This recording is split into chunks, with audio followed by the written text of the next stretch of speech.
Good morning. আজকের ভিডিওটা শুরু করছিলাম সকাল 8টা থেকে। আর আজকের বাইরের ওয়েদারটা ছিল কিছুটা এরকম।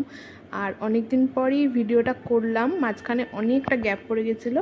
তবে এবার থেকে চেষ্টা করব প্রতিদিনই ভিডিও দেওয়ার, প্রতিদিন না হলেও একদিন পর একদিন দেওয়ার চেষ্টা করব। আর এখানে দেখো সকালবেলায় আজকে আমি স্নান করে নিয়েছিলাম মোটামুটি 9টার মধ্যে। আর এখানে খেয়ে নিয়েছিলাম কিছু ড্রাই ফ্রুট, এটা আমি প্রতিদিনই খেয়ে থাকি। তারপরে 2 কাপ চা করে নিয়েছিলাম, যেটা আমি খাইনি। আর আজকে ছিল রাখি পূর্ণিমা।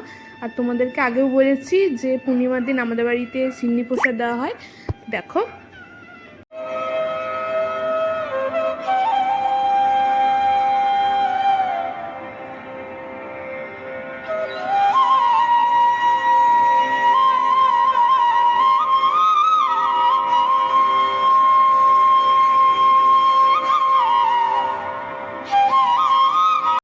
আর আজকে সকালে ব্রেকফাস্টে খেয়েছিলাম খিচুড়ি, যেটা ছিল কালকের খিচুড়ি, আমি লেবু পাতা দিয়ে গরম করেছিলাম। আমার আসলে আগের দিনে খিচুড়ি থেকে পরের দিনে বাসি খিচুড়িটা খেতে বেশি ভালো লাগে। আর যেহেতু আজকে পূর্ণিমা ছিল তাই আমাদের বাড়ি হয়েছিল নিরামিষ। আর দুপুরবেলা লাঞ্চেও ছিল খিচুড়ি আর সাথে ছিল বেগুন ভাজা। আর দেখো সন্ধ্যেবেলা মেখেছিলাম একটু মুড়ি, আর সাথে খেয়েছিলাম একটু লাল চা।